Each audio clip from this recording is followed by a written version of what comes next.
Hello everyone, Rare Model Reviews here, and today we have a review of the SH Figuarts Frieza second floor.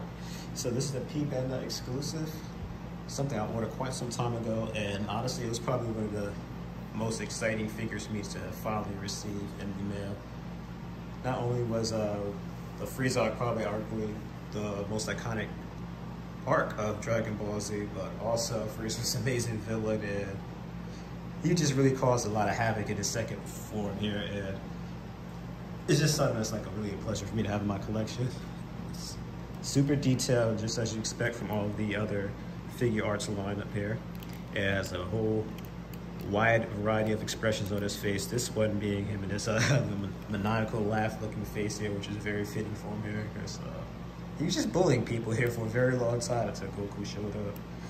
Now, as standard with these things, nothing's been painted, or at least not by me. This is an action figure, not a model kit, so it came straight out of the box like this. You could probably line some of these little rolls or whatever all over his body here. It might pop a little better if you did that, but otherwise, once more, with this lineup of figures, you don't have to do anything to them. Just take them out the box, assemble whatever needs to be assembled, because not everything here is, as you see, some stuff does require some assembling from the box, like for example the tail here. There's another attachment for the tail I'll show off later, but there's like a piece you put over this. This piece wasn't here, it's just like a little hollow hole. So that's one thing to keep in mind. But moving on here, I think we're just gonna go ahead and get to their articulation. I don't think there's really much else that needs to be said. So the head can move 360 here. Don't know why you do it, but if you want to make Frieza look creepier, that's a thing you can do. Goes side to side, goes downwards very far. So that'd be good if you want to maybe do some sort of aerial pose of looking down, you know, looking for Krillin, all the people that were hiding from them, because, you know, no one could take out Frieza here.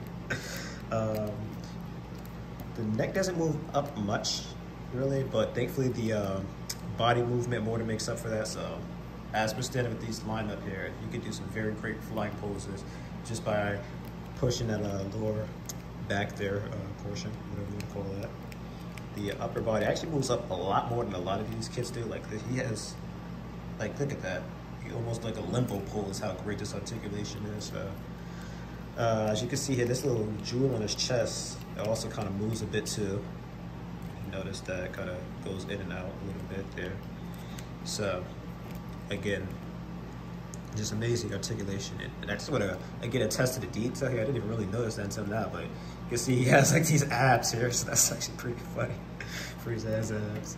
The shoulder pieces can go up here quite a bit, so it doesn't really hinder his movement. He can actually move his arm up pretty far up too. This is like one thing I can say about this figure here.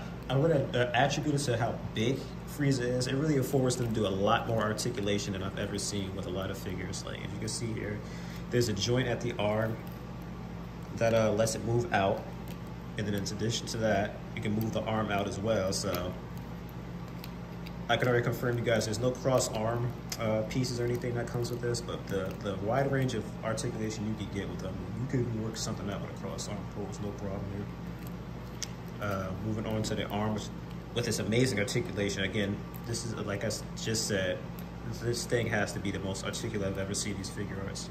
So of course, because how big his biceps are, he can't quite get it in perfectly, but well enough to where I don't think he'd really be able to complain about the articulation. Because again, it's just such a wide range of movement you can afford with all these pieces here. As per standard, these figures, there's a ball joint in the wrist there, so you can move the hand 360 up and down and whatnot. I don't think I showed it before, but you can twist this around, although this thing's snapping and popping when I do that, so I wouldn't 360 that too much. Just, you know, be practical with the articulation. You'll be able to ink something out. He can't quite do a split, but honestly, how big he is, I don't think Frieza should be doing splits. Arm can move up quite a bit. The leg can move forward quite a bit, back. Again, amazing articulation for how big he is. The toes can move super far down, and I'll explain why it can move so great in a minute here. So 360 articulation right there underneath the hips there. And again, I just want to point out that even with the arms here, you can see like the more the rolls and whatnot when you start moving around. ankles can move side to side quite a bit. I think I already said 360, but I'll show it off again anyway. Can also move forward a lot as well. And then the tail here is crazy. There's no articulation with the tail from where his little thong is, or whatever the heck you want to call these little briefs he's wearing. But at this joint here, this little ball joint here, 360, move side to side. Again, just crazy range of movement you can do with this tail here. And that's actually not it. I'm done articulation. Yeah, I'm done articulation. So we're gonna go on to the first accessory. If I can get this out without needing any sort of tool. But you just put, show this on camera. You just pry this little piece here at the end of the tail out. Hold on. I had it out for a second, but there we go. So there you go. You take that out and you see this little hollow hole. This first accessory is going to be his full-size tail here.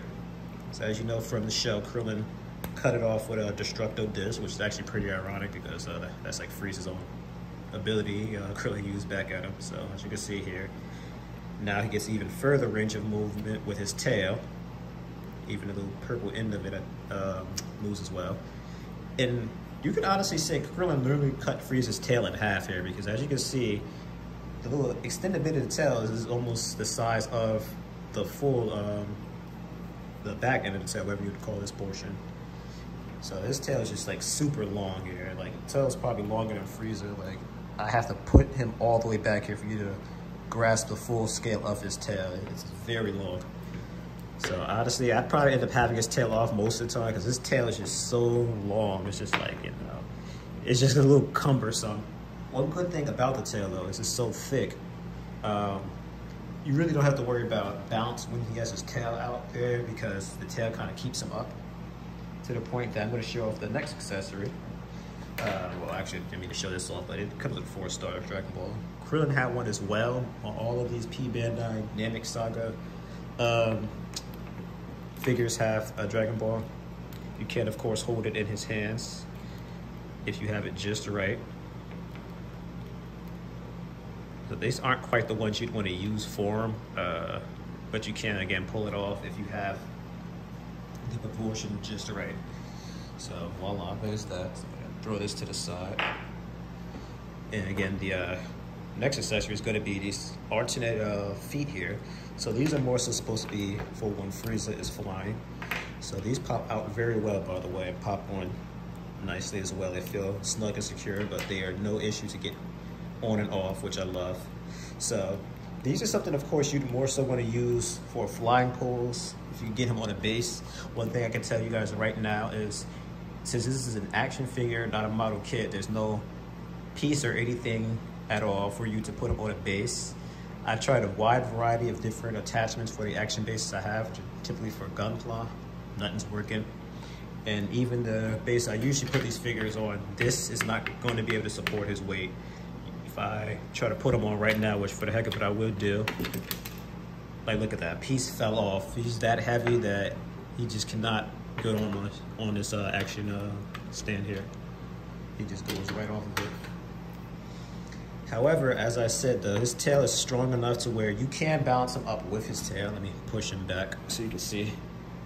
So you can kind of cheat at aerial pulls, thanks to how strong the tail is. As you can see, the tail alone is enough to stand him up. So that is one cheat you can pull off with the tail, to the point that I'm not even gonna bother putting the normal feet back on, because again, that tail will keep him up just fine. So another accessory we have here is these fingers of him kind of doing a peace sign. For the heck of it, I'll throw that on. That's one good thing about these figures. It's just so quick to review them. I'm afforded to be able to just go ahead and play around with all the other accessories and whatnot on it. So voila, you can do that. And again, so we have so much time here. We got the next couple of hands here. So these are just fists. Usually these would have been the default ones I put on, but I decided just to keep the open palms out. And then these are more so the ones you're going to use for the Dragon Ball. These kind of grasping type hands. So with this one on, I can't say the hands don't go on as easy as the feet do, but again, I've seen worse. So yeah, this is more so what you'd want to do. You'd more so want to kind of have him with this hand on, as you see, effortless to put on. So now you have him, you know, Throw the peace signs, got the Dragon Balls, got the little evil face on. He's happy, you know, he's one step closer to the world domination. So, just very cool. And if you thought we were done here, nope, we are not done yet. Frieza also has a wide variety of alternate hands and actually an alternate head as well.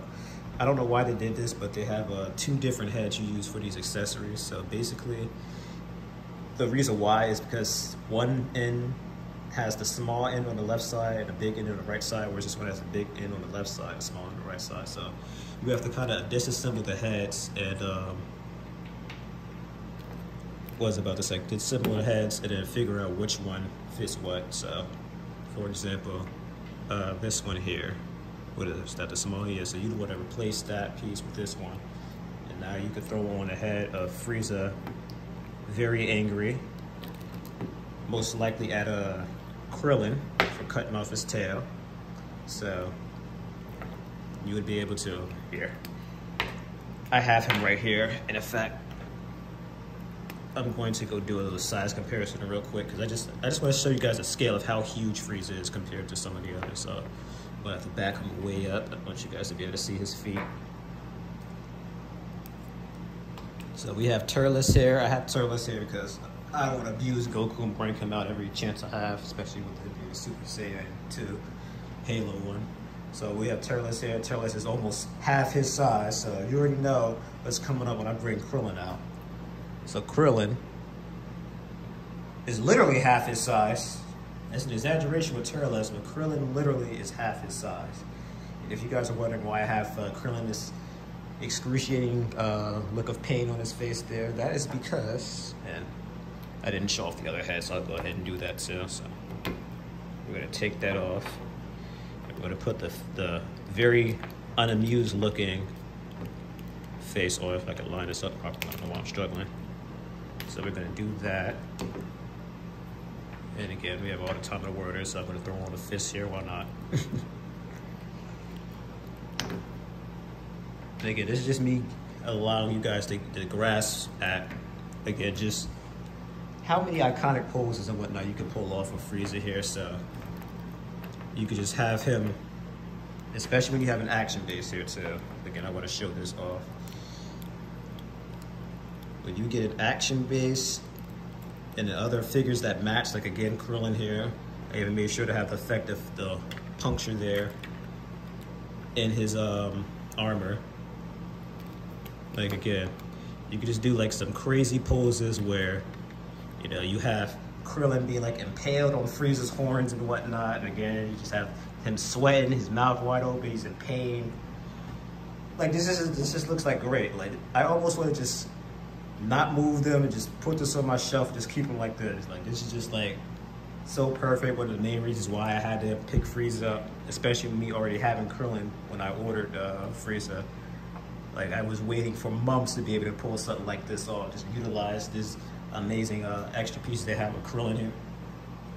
So needless to say, I highly recommend it. I'm gonna probably recommend Frieza higher than any other of the figuarts Dragon Ball Z figures here. If you're gonna pick up one and one only, look out for this guy.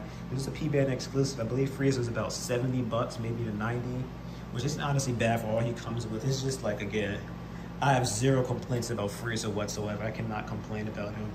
The closest thing to a complaint I'd have with Frieza would be the fact that his horns are extremely pointy and sharp, so be careful with these horns. You could seriously hurt yourself with these horns if you're not careful.